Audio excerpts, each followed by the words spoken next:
வணக்கம். இன்றைக்கி நம்ம பார்க்க போகிற சமையல் ஒரு 2 விதமான துவையல் ரெசிபி தான் பார்க்க போகிறோம். ரெண்டுமே நல்லா அட்டகாசமாக இருக்கும். சாதத்தில் போட்டு பரட்டி சாப்பிட்றதுக்கு சூப்பராக இருக்கும். வாங்க அதை எப்படி செய்யலாங்கிறத பார்க்கலாம். ஒரு கடாயை எடுத்துக்கலாம். தேவையான அளவுக்கு எண்ணெய் விட்டுக்கலாம். எண்ணெய் சூடானதும் 3 துண்டு பெருங்காயம் சேர்த்துக்கலாம்.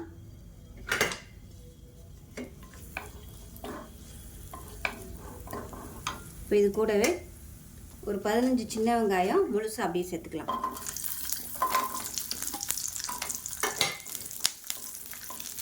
இதில் சின்ன துண்டு புளி சேர்த்துக்கலாம். இது கூடவே ஒரு 10 வரமிளகாய் சேர்த்துக்கலாம். இது கூடவே 2 டேபிள் ஸ்பூன் உளுந்து சேர்த்துக்கலாம். 1 டேபிள் ஸ்பூன் கடலைப்பருப்பு சேர்த்துக்கலாம். ஒரு கொத்து கருவேப்பிலை சேர்த்துக்கலாம். இப்போ இது கூடவே ஒரு 1/4 மூடி துருவன தேங்காய் சேர்த்துக்கலாம். இதில் கொஞ்சமாக உப்பு சேர்த்துக்கலாம். இப்போ தேங்காய் எல்லாமே நல்லா வறுபட்டுருச்சு. கேஸ் அமர்த்திடலாம். அமர்த்திட்டு ஒரு 4 பல் பூண்டு சேர்த்துக்கலாம். பூண்டு ஆப்ஷனல் தான், வேணும்னா சேர்த்துக்கோங்க, இல்லைன்னா ஸ்கிப் பண்ணிடலாம்.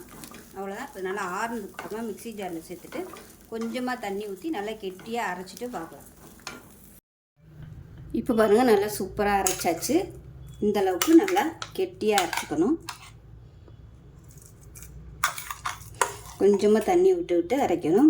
ஃபஸ்ட்டு தண்ணி இல்லாமல் சுற்றிட்டு அதுக்கப்புறமா சொட்டு சொட்டாக தண்ணி ஊற்றி நல்லா அந்த மாதிரி அரைச்சி எடுத்துக்கோங்க. சூப்பராக இருக்கும். ரசம் சாதத்துக்கெலாம் தொட்டு சாப்பிட்றதுக்கு இந்த வெங்காய தேங்காய் துவையல் அருமையாக இருக்கும்.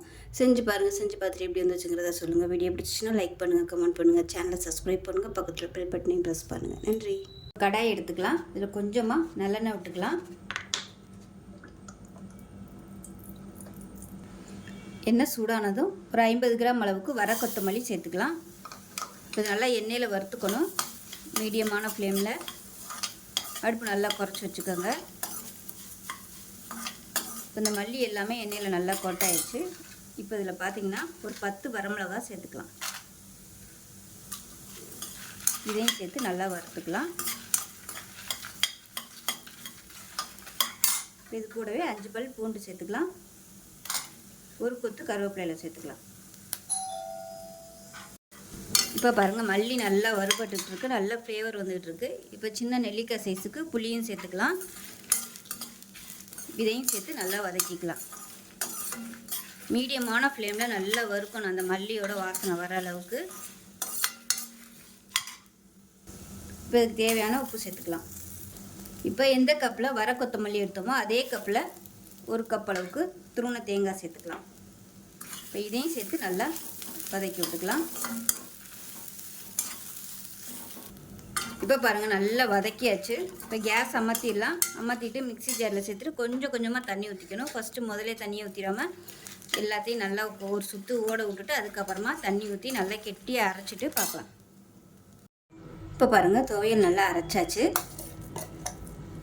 சூப்பரான கமகமன் மணக்க மல்லி துவையல், அதாவது வர கொத்தமல்லி துவையல் ரெடி ஆகிடுச்சு. கஞ்சிக்கு தொட்டு சாப்பிட்றதுக்கு அருமையாக இருக்கும். இட்லி கூட நீங்கள் தொட்டு சாப்பிட்லாம். இட்லி தோசை கூட தொட்டு சாப்பிட்லாம். செரிமான சக்தி நல்லா அதிகமாக இருக்கும். பசி எடுக்கும். பசியே இல்லாமல் இருக்கிறவங்களுக்கு நல்ல பசி எடுக்கும். வெரைட்டி ரைஸ்க்கெலாம் இது மாதிரி தொட்டு சாப்பிட்டிங்கன்னா அட்டகாசமாக இருக்கும். ஸோ இதே மாதிரியே செஞ்சு பாருங்கள். செஞ்சு பார்த்துட்டு எப்படி வந்துச்சுங்கிறத சொல்லுங்கள். வீடியோ பிடிச்சின்னா லைக் பண்ணுங்கள், கமெண்ட் பண்ணுங்கள், சேனலை சப்ஸ்கிரைப் பண்ணுங்கள், பக்கத்தில் பெல் பட்டனையும் ப்ரெஸ் பண்ணுங்கள். நன்றி.